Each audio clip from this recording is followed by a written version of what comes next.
We should have known what it was really about. You see, we should have known 20 years ago that it would come to this. Right when a group of our scientists began promoting the slogan, "Mankind's sole hope for survival is to become a cyborg." Cyborgs? Yeah, cyborgs. I feel like the real implication of this word has eluded me for a long time. Humans with synthetic organs that hold no flesh, blood, or bone. Just mechanical limbs and enhancements in place of the real ones. A perfect ruse. So convenient, doesn't get any better. Indeed, we did everything in our power in the name of scientific advancements. But we couldn't foresee it getting out of our hands one day. To not only be useless to us, but to have the potential to be used against us. We should have taken more precautions 20 years ago.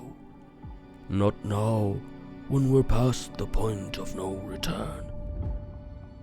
Right when mechanical organ transplants were becoming more prevalent, there was so much publicity behind it that the majority of the population went through cosmetic surgeries on a whim, without there ever being a need for it, just so they could hop on the bandwagon. We should have seen through this conspiracy back then. Now everyone has at least 2 bionic organs inside their bodies. You see, even we couldn't resist the temptation, and instead became afflicted with these collars. We should have known better. That there are people way crueler than us in the world, that we're just not aware of their existence. Those damned bastards had carefully planned it for years.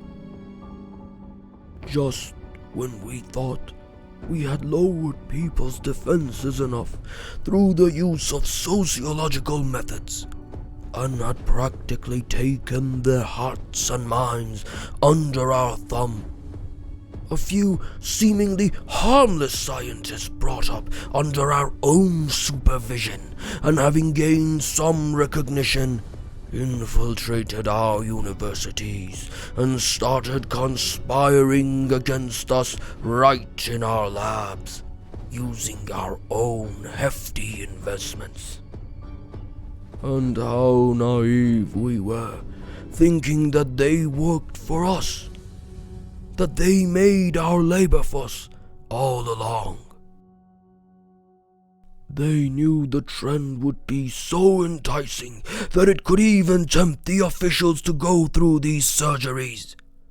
They designed the mechanical parts so that after the surgery and the transplant being installed, they could fully seize and completely control the human recipient remotely. Meanwhile, those of us who underwent eye or hearing-related surgeries were prone to the highest form of surveillance, as they can basically show us what they want us to see and fill our ears with what they want us to hear. And now around a quarter of the world's population are cyborgs, and they're growing in numbers each day. And we've become their unpaid subjects, mere slaves, as they rule over us like gods. But oh no, that's not the whole story. They've successfully planted microchips in a newborn's head recently. The microchip's goal is to take hold of a genetic molecular regulator in the brain named FOXP. What this gene does is to specify decision-making neurons inside the brain. So there you go. This way, they can practically alter people's personalities at birth. I assure you, they're 10 times more barbaric than history's most ruthless dictators. Indeed, that was the best way to take control of the population, turning them into half-synthetic beings, and they've done a great job at it. Frankly, I think we're doomed. We're finished.